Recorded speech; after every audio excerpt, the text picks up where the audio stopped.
پتہ ہے آپ کو وجہ کیا ہے؟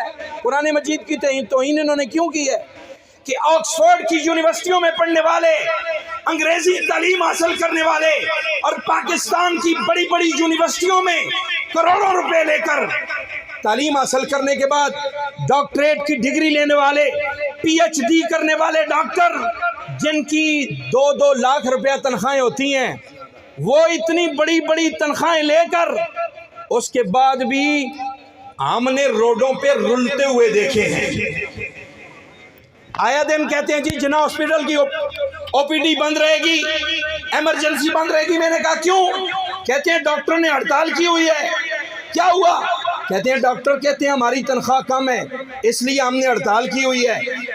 انگریز دیکھتے ہیں کہ ہمارے پاس پڑھنے کے بعد، انگریزی حاصل کرنے کے بعد، بڑی بڑی ڈگریاں لینے کے بعد بھی یہ ہمارے پڑھائے ہوئے اور یہ ڈاکٹر روڈوں پہ احتجاج کرتے نظر آتے ہیں، روتے ہوئے نظر آتے ہیں، رلتے ہوئے نظر آتے ہیں۔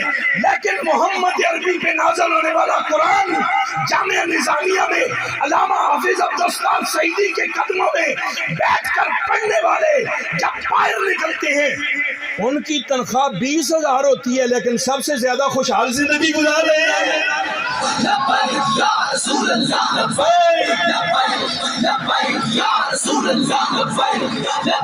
کبھی 15,000 سے 20,000 لینے والے مولوی کو آپ نے نہیں دیکھا ہوگا کہ مولویوں نے باہر ملتان روڈ پہ یا رائے وینڈ روڈ پہ ہڑتال کی ہو کہ ہم نے آج حاجی صاحب کا جنازہ نہیں پڑھانا، ہماری تنخواہ زیادہ کرو گے تو جنازہ پڑھائیں گے، ہم نے آج چودھری صاحب کی بیٹی کا نکاح نہیں پڑھانا، اگر ہمیں 50,000 فیس دو گے تو پھر ہم نکاح پڑھائیں گے۔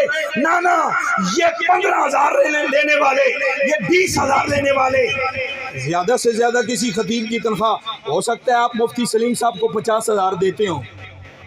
چپ ہو گئے وہ چیز، سبحان اللہ ہو، میں تے پتہ نہ کتنی دیندے ہوں، میں کہہ رہے ہیں ہو سکتا ہے آپ دیکھتے ہوں کہ مدرسہ بھی چلاتے ہیں اور جمعہ بھی پڑھاتے ہیں اور تنظیم کے کام بھی کرتے ہیں، تحریک کے لیے لڑتے بھی ہیں۔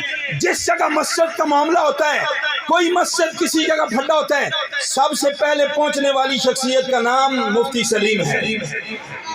ہو سکتا ہے آپ ان کو لاکھ روپیہ مہینے کا دیتے ہوں، میں نہیں کہتا، لیکن میرے جیسا ایک چھوٹا جو مولوی ہے اس کی 15 سے 20,000 تنخواہ ہے، لیکن کبھی ہم نے ہڑتال نہیں کی، ہم نے احتجاج نہیں کیا۔ بس سویڈن والوں کو تکلیف یہی ہے، ہالینڈ والوں کو تکلیف یہی ہے، امریکہ کے کتوں کو تکلیف یہی ہے کہ یہ قرآن پڑھنے کے بعد 20,000 لینے کے بعد بھی سب سے زیادہ خوشحال زندگی گزار رہے ہیں۔ قبلہ علامہ حافظ عبدالستار سعیدی صاحب تشریف لائے، پھولوں کے ساتھ استقبال کیا جاتا ہے۔ میں نے کہا یہ پھول تو کم ہے، ہم تو اپنے دلوں کو فرش راہ کر کے، اپنی آنکھوں کی پلکیں بچھا کے ان کا استقبال کریں، پھر بھی کم ہے کہ صبح جب اٹھتے ہیں اس وقت سے لے کر رات کو سونے تک جن کی زبان پہ یا قال اللہ ہوتا ہے یا قال رسول اللہ ہوتا ہے، کہ خوشحال زندگیاں، ان کے اتنے حسین لباس، ان کے چمکتے چہرے، ان کا خوبصورت کردار، یہ ان کو لے گیا ہے۔ وہ اور تو کچھ نہیں کر سکتے، بس قرآن کے اوراق کو جلاتے ہیں۔ میں نے کہا جلتے رہو، اور تم اسی طرح اس بغض میں جہنم میں بھی جلتے رہو گے۔ قرآن پڑھنے والے، قرآن سے محبت کرنے والے آج بھی خوشحال رہیں گے، کل بھی خوشحال رہیں گے۔ استاذ گرامی کو دعوت خطاب پیش کرنے کے لیے میں جامعہ حسینیہ کے ناظم اعلیٰ، اس علاقے کے شیر خطیب اور شیر اہل سنت کے مجاہد مولانا مفتی سلیم صاحب تشریف لا رہے ہیں۔